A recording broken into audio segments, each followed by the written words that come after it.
got all the seats out and the center console. So we will be cleaning all this up. Even these french fries you were saving there, Ashley. We'll get all the change out, of course. We left the seat belts in. You could unbolt them too. To get the seats out, there's a bolt here, a bolt here. There's two little guide pins where it sits, and then there's two bolts on the back. Then you have your airbag connections and maybe like a seatbelt connection or something. And then in the back, for the bottom, you unbolt a bolt here and a bolt here. The top comes off, and then after the top comes off, then there is a bolt here with a little game for the bottom, and then the bottom will come forward. But in order to get them out the front, you push this little button right here and over there, and it releases it. So after that bolt's out and them two, you just push the button, pick it out, take it back. It looks like where the fuel pump is. That's pretty cool if they did that. Of course, all this just picks up and lifts out. No way to turn that light out.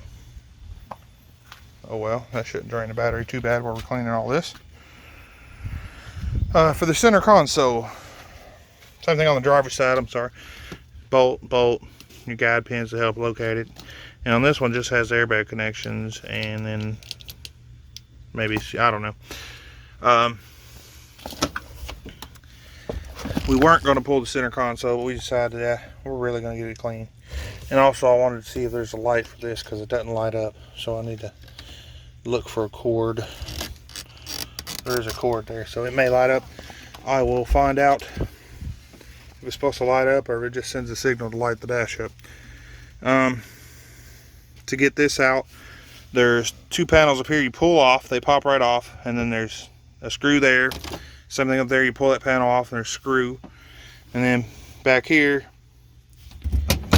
there's a console. You take it off, there's 4 screws up top, take that out. You got 4 more screws, take that off, and then there's one bolt that's way down there. You get an extension to get in there and get that out, and then it just pulls out. So we'll get all this clean and go from there.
Alright, just a vacuum and a wet vac. We still got to wipe the dash down and wipe some more stuff down, but still gotta wipe the doors and the inside the doors and everything.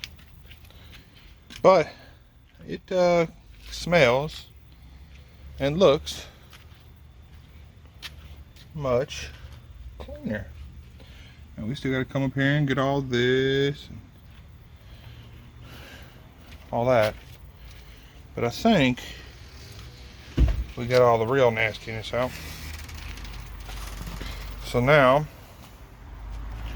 we will clean all these plastics, wet back these seats, get all these plastics and stuff clean in here, and get everything bolted back down. Alright, got all the plastics wiped down, getting the seats vacuumed. We'll put the, when we put the plastics back in, we'll go and we'll wipe all these down, and before we put the seats in, we'll get the plastics and put some kind of protectant on it. I got some 303, I think it's called, pretty good stuff, so we'll do that. Alright guys, it's all back together and cleaned up. We did put the new cabin air filter in. We did put the gear selector bulb in. We did get the stains out of the carpet. Oh, we got to wipe down the back of the seats there. But after that, this thing is all cleaned up. Now we will be finding either new ones or taking them off to repaint them. You can see the seats are still a little wet. They did need a lot of shampoo, and this thing was pretty dirty. But overall, this thing came out pretty clean, guys.